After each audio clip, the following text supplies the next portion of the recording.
our discussions. What is ceremonial grade cacao? And today we are looking at the category of processing from beans to the cup. I'll be talking to Laura again, so I'm just going to call her up here and then we can get going with that. From beans, I'll wait for her to get on.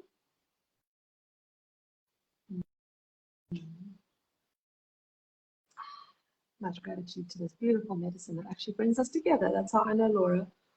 So Laura, if you are there trying to get on, maybe just hit the request to join button. But many different ways of trying to get on. Those who have done lives before will know all about the fun of this awkward part. Where I end up talking to myself and trying to multitask and keep everybody entertained. Or not, but I just like to do that. Alrighty. Last week we discussed sacred reciprocity, what that means. Hello, I see you there, requesting to join. Here you are. And next week we'll be looking at the farming practices. Following that, we'll also be looking at our social responsibility and impact. But today, processing of the beans, what is it in the ceremonial grade cacao context, and how does that differ certain parts in the process from the non-ceremonial grade cacao out there. Alrighty, so Laura, I see you did request again to join. I'm going to invite you again. Let's give this another try. Hello, everybody that's joining here live. Hello, everyone that's going to be getting the recording. Hello. There we go. We have hello. Yes, hello. Sister. Right. Greetings. Right, so I just gave our summary and context of our discussion, ceremonial grade cacao. What is it? We're largely looking at a whole bunch around integrity. This label is not protected at the moment, so we are just doing our bit to spread some awareness about it. Last week we looked at sacred reciprocity and harmony, and today we're going to be looking at the processing of the cacao, keeping it in the ceremonial grade context of integrity. What does that look like from the beans all the way to the cup? So I have my cup of cacao here. Now, how did we get there? That's what we're going to be discussing. Before we get into that, before we get into that, any kind of summaries or reflections on where we're at the moment in our talk series? Well, I was also going to ask everyone who's joined, like maybe those who have seen the other calls or they're just joining live, like if there's a specific question they have, just or like a comment or something that they didn't understand or whatever, if you just put it in the chat so we know. And in terms of summary, yeah, we went into the cacao forest and we'll go there again next week properly.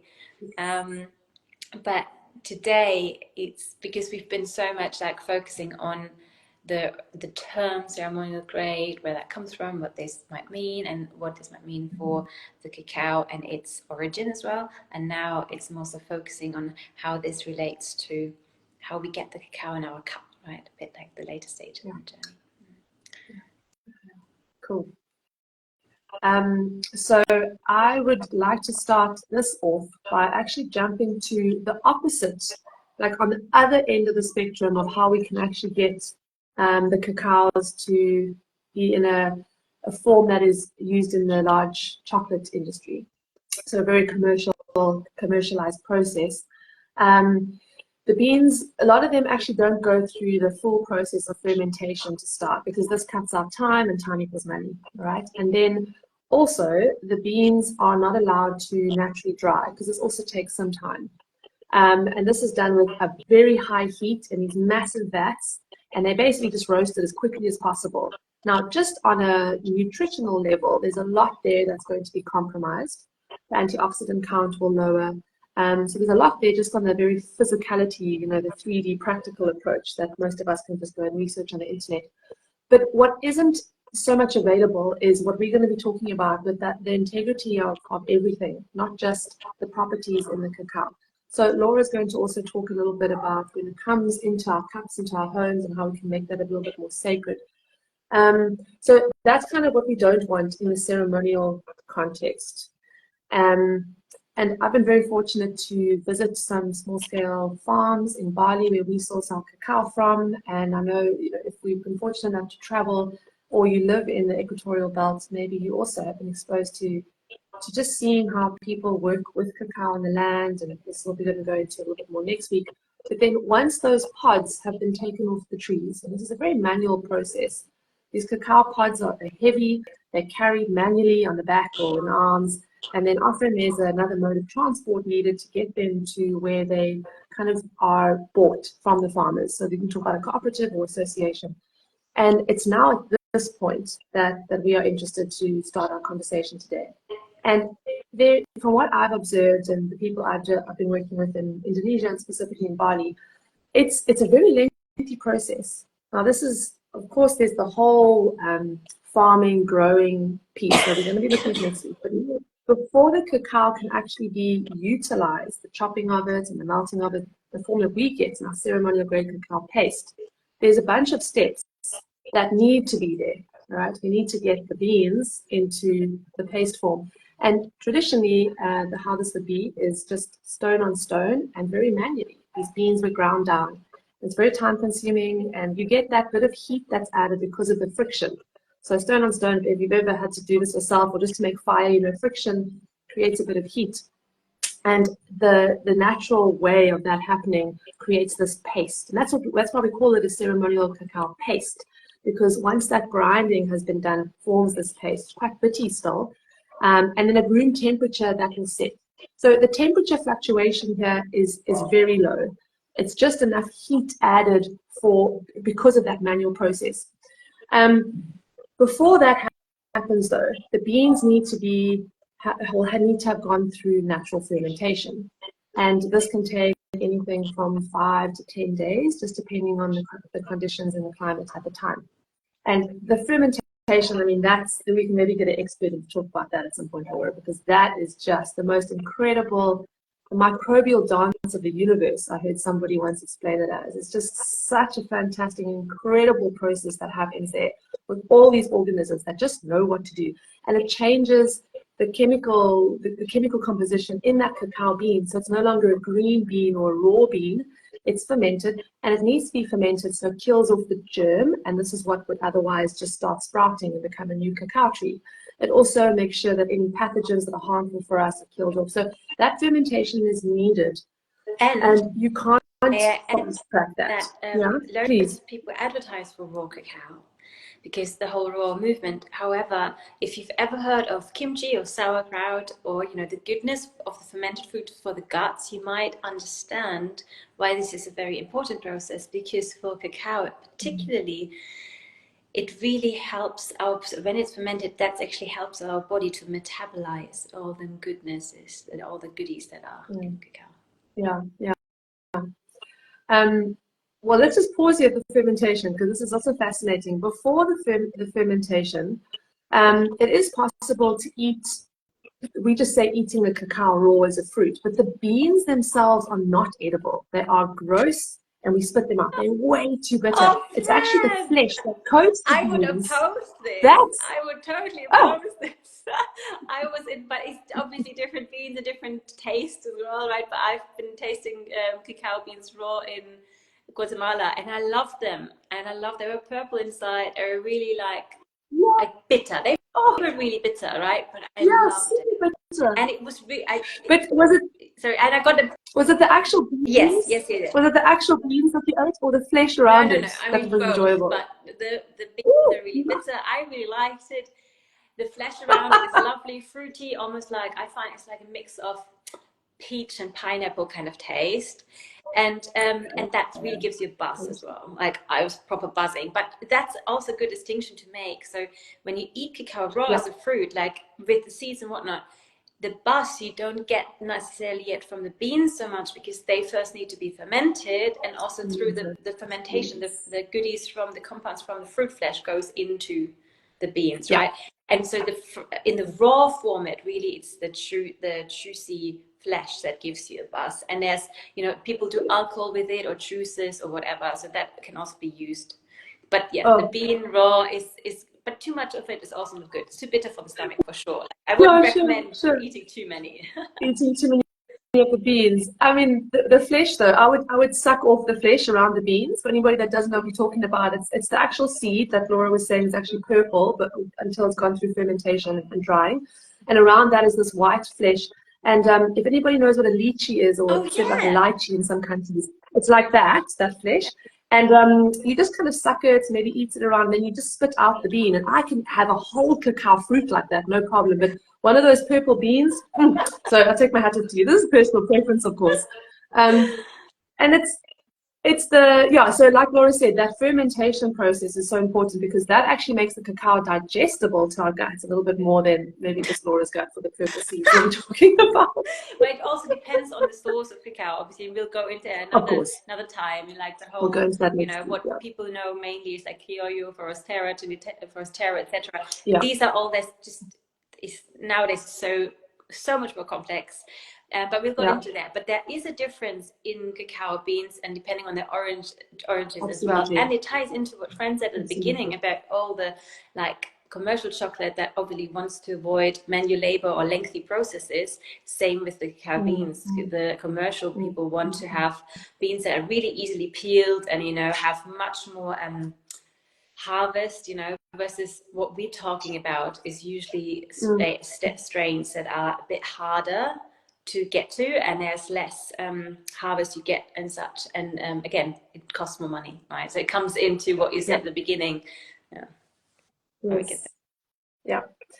So sure, there's I'm just going to summarize for us where we're at the moment, because now we're talking about the actual fruits and now the fermentation. So what we're talking about at the moment in this topic, I mean, I think it's more for me just to stay on track, because there's so many cool things that we can branch off into.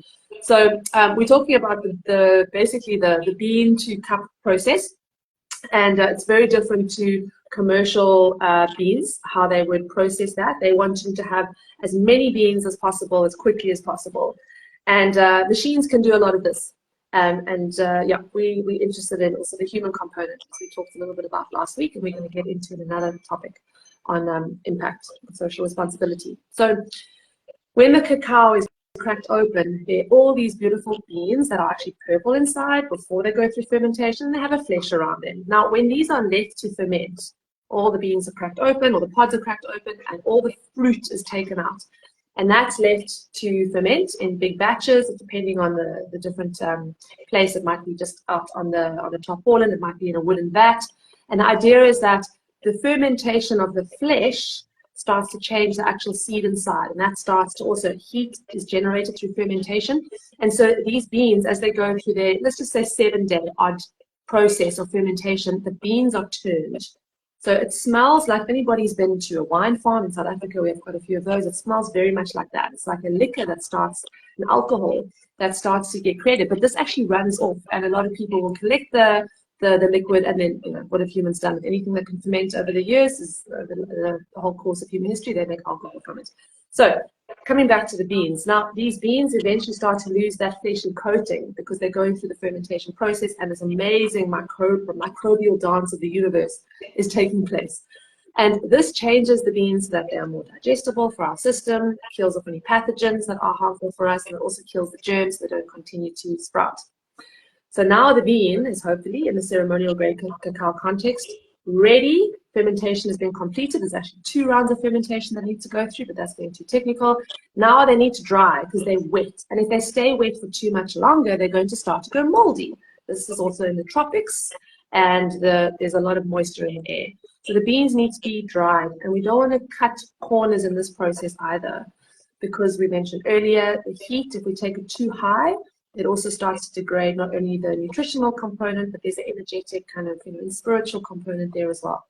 So these beans then that are still wet are put out over long distances on pretty much plastic or tarps, so that they can be dragged in and out as the rains in the tropics come and go throughout the day or throughout the week. So that's why it actually takes so long, because they can't just sit out there for the 10 hours a day that there's sunlight, because there's going to be a little shower from time to time.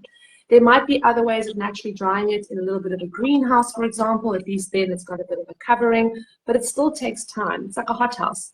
The temperature in there, you can walk into, it's a bit, you know, hot, but you can still stay there. The temperatures are not going up to like the 200 degrees Celsius plus, like they would probably in the big vats where they roast it in the commercial industry. So this also takes time. And there are people involved in this process throughout the fermentation that have to stir the beans, monitor the fermentation, keep changing the very natural, not a lot of the time it's just the banana leaves that they put on top. You know, those are the lids so it can air. keep changing all of those. Then they got to take them out and dry them, and this whole process can take at least 2 weeks. And there are people involved that need to be paid for this. And this is coming back to that social responsibility piece, which we're going to get into in a lot more detail in another talk. But trying to cut corners here and just have people that aren't getting paid is not in alignment with ceremonial grade cacao. We want to make sure there's a harmony. People are compensated for fairly, not just on the farms, but through this entire process. And once these beans are now dried, they need to be sorted. You need to be sorting what are the bad beans, what are the good beans, and they kind of already then go into their ceremonial grade grading also of good beans and not so great beans. Some of the beans that aren't that great are just given back to the land as fertilizer and compost, and maybe sometimes to some of the livestock there, although maybe they shouldn't eat too much cacao. But, happy chickens. I've seen people do that. Yeah, I've seen that. People feeding the goats and the chickens. The cacao beans, and also the winnowing. So the cacao husk has to be taken off, and this is done by hand in a lot of these cacao growing communities. And I just speak now for Bali and Indonesia. This creates some employment for the women in the community. So the women gather around these big tables, and they, as women do when they get together, they just chat. And the energy is amazing in those rooms. The women are basically sorting through the beans and putting them on these trays and just shaking off the husk, the coating of the seed, and then sorting through, and just such a cool community vibe. And of course, they also have to get paid for their labor.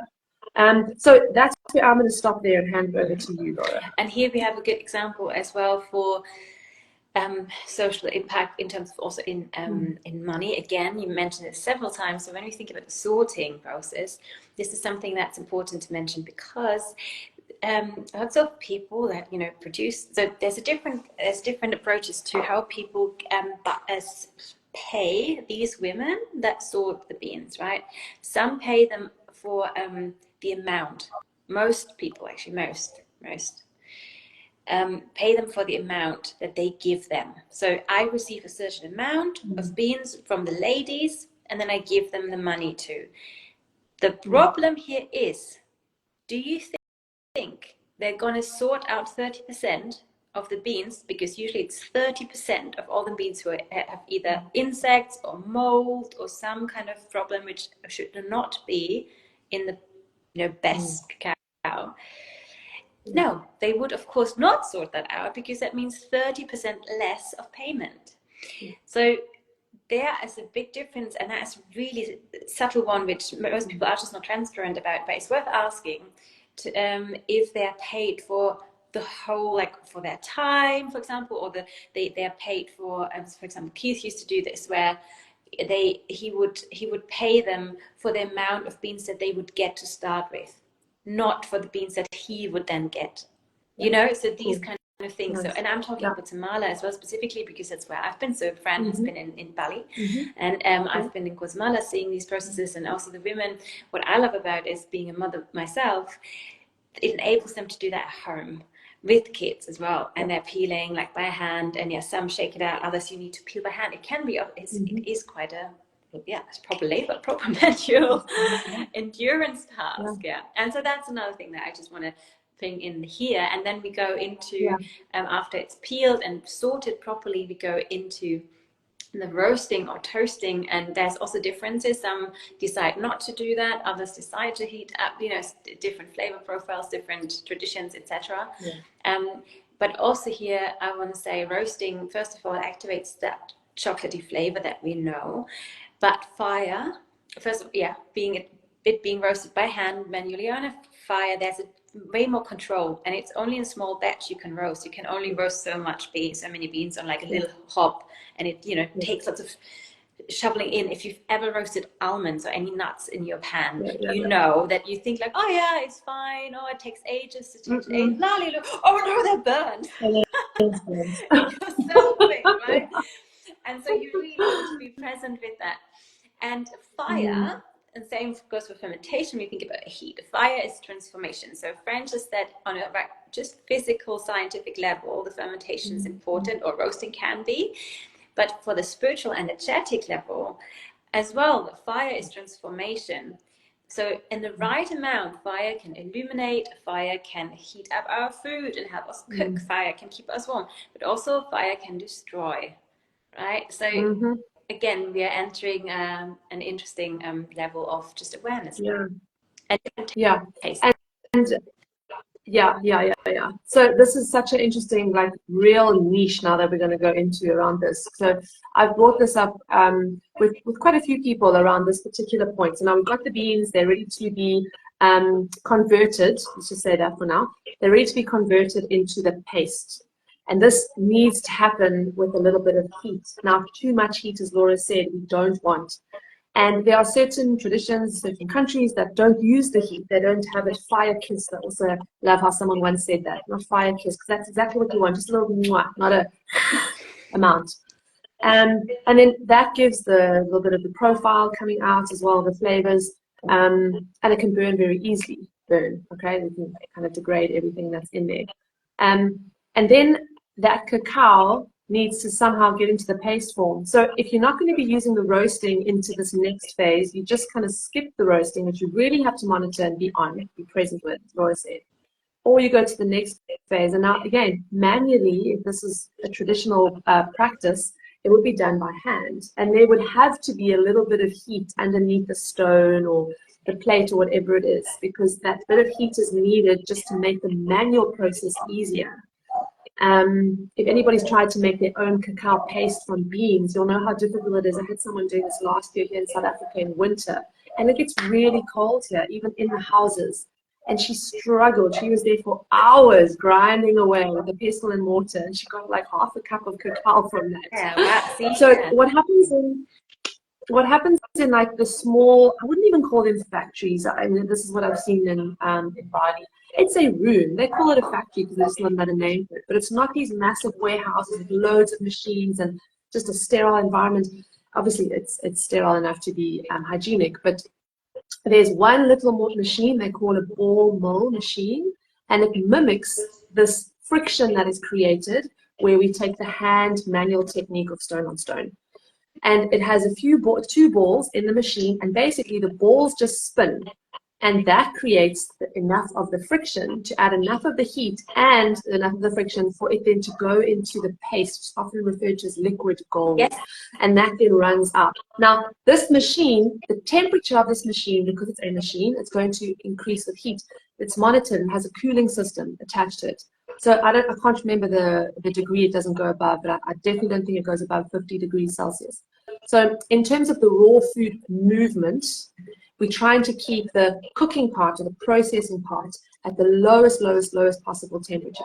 Then when that oozes out, that liquid gold, then that sets in whatever mold you put it in from there. So we have kg blocks, for example. I know others have like a pound, and others have like a 5 kg block. Maybe there in that particular factory or room, there's like little discs, so people just have to be there and keep taking trays away that have the little discs. So that's another whole thing we can talk about, Laura. Another form of processing. Liquid gold, you said. I just want to clarify the term because it's cacao paste. Okay. It's usually called, but you can see it in the chocolate industry. They call it cacao or cocoa liquor.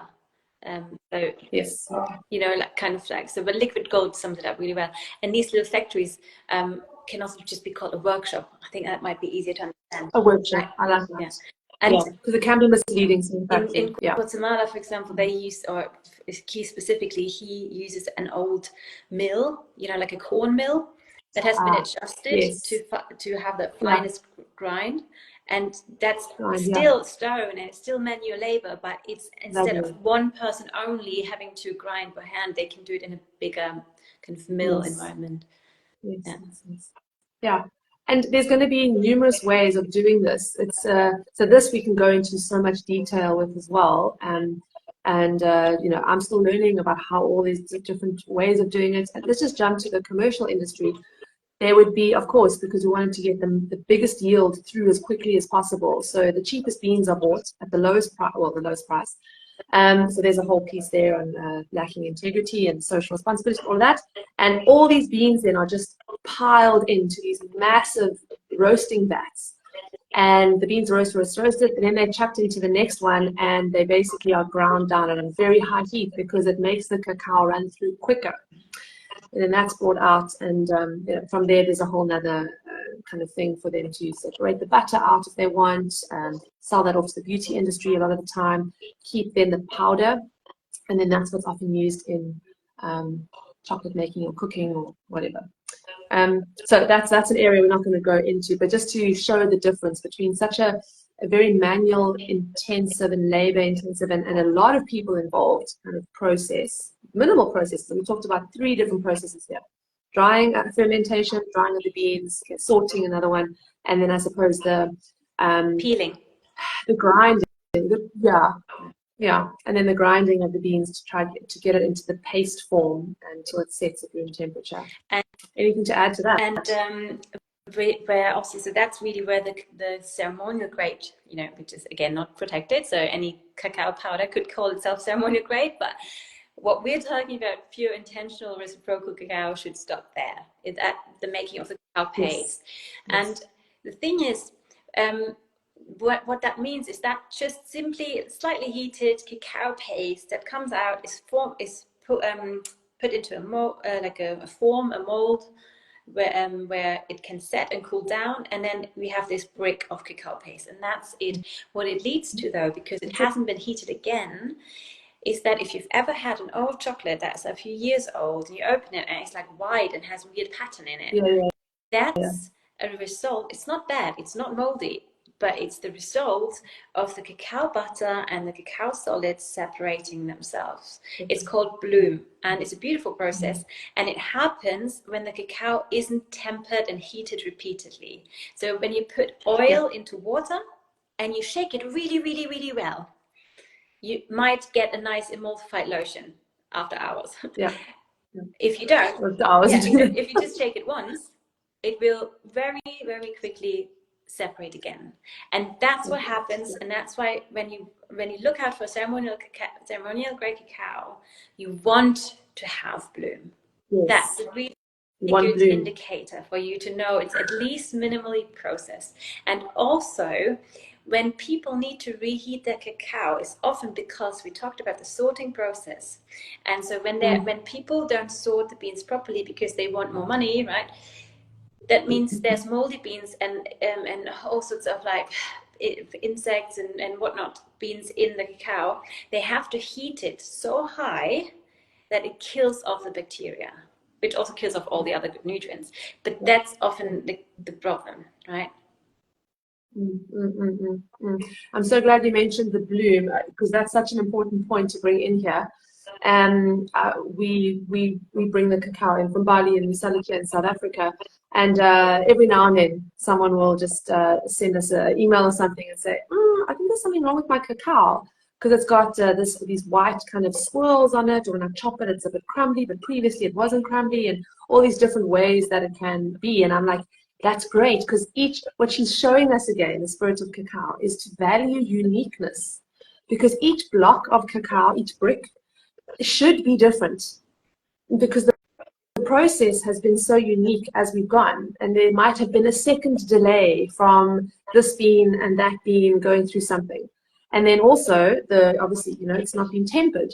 So there's going to be these beautiful swirls and patterns, and it's something to actually want in your cacao, rather than go, oh, it's not uniform and it's not glossy enough, and previously it was a different way, you know, when I chopped it, it had like a finer grain, or now it's crumbly, or whatever it is.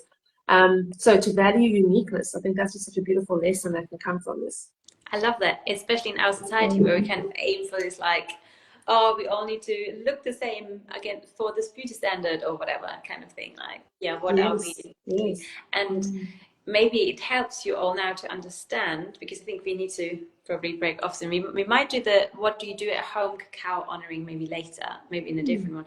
But what I think what I want to point out here again, like to emphasize on, is the bloom is one of the main questions we get. The second main question is, why is it so expensive? Why can't I just use my cacao from the supermarket? I get this question so often, and I think this live we just done, this talk, illustrates perfectly well why there is and should be a difference in price. Yeah. And we haven't even touched on the start of what the price of the beans was before the fermentation started. So that's going to be in next week's talk. We're going to have a guest speaker with us, and we're going to actually go with the actual, like, how you get the price of the beans, and that for ceremonial grade cacao, there's going to be a higher price. And then all of these slower, longer processes where people are involved still. There are hands there, there are families there. And of course, it's going to be a higher price there, and it should be. I'm very skeptical when I see the term ceremonial grade cacao on a cacao somewhere on the supermarket shelves. I mean, now I know it's just not going to be ceremonial grade cacao, but when the price is too low, I question, it's a flag for me. It's definitely a red flag. And then I go and do a bit of research, ask some questions, which brings me to a reminder for us just to put a few questions out for this particular kind of category. We're just looking at it from the bean to cup process. So two that come to mind for me, and then Laura, maybe you can chime in with another one or two, is to ask the question of, is there natural fermentation with the beans? And is there natural drying? And maybe just to ask your supplier or cacao practitioner to just flesh that out for you. Like, what does that look like? Do they know? Can they find out? Anything from your side then? Is there sorting of the cacao beans? And are the people paid specifically for this process of sorting? Because there's actually, it's becoming a thing. Like, I've recently seen an article somewhere about how cacao can be toxic, kind of thing, because so many of the moldy beans are in, like, industrially processed cacao, especially. So that's a good one to ask. So I'll be aware of. Cool. And then as soon as you've got these kind of questions sorted, it kind of goes without saying that there's so much time and effort already put in consideration into this long time process that of course is then going to be ground down and processed further into the paste version in a workshop kind of environment rather than a big factory. Because going from bean to big factory, you wouldn't even have all of these elements that we are talking about. Cool. So I'll put that there underneath the recording of this, just those questions, so you can have them easily available.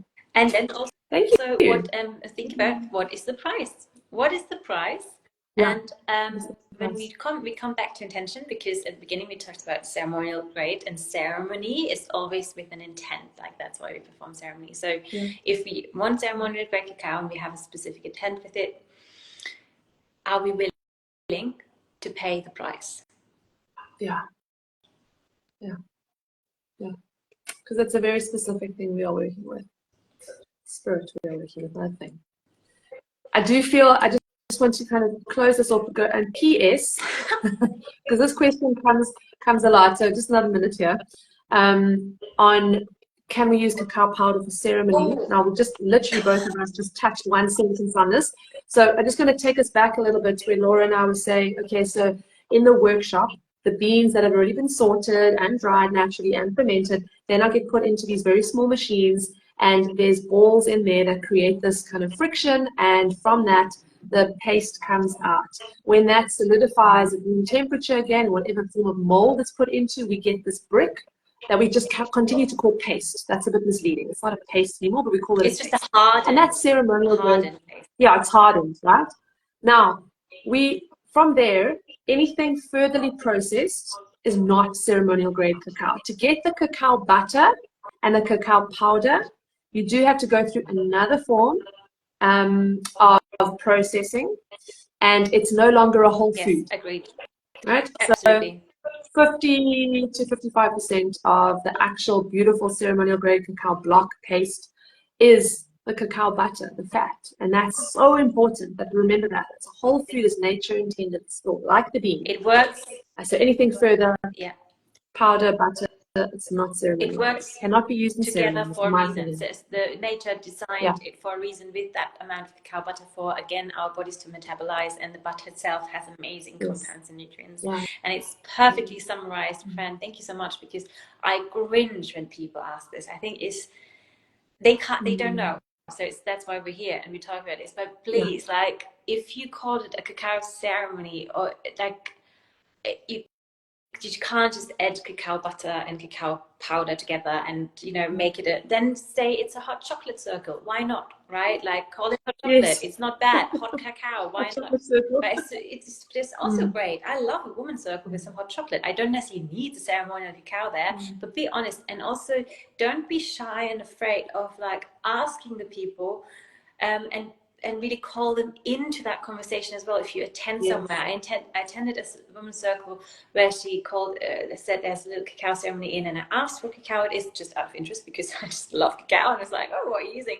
And she said it's cacao powder with some cacao butter, and I just like went into myself like, okay, being like in that cacao mode of like curiosity, compassion, connection, calling that in. And then I like approached her afterwards alone, being like, so because you mentioned this, I'm really deep into cacao, this is my profession.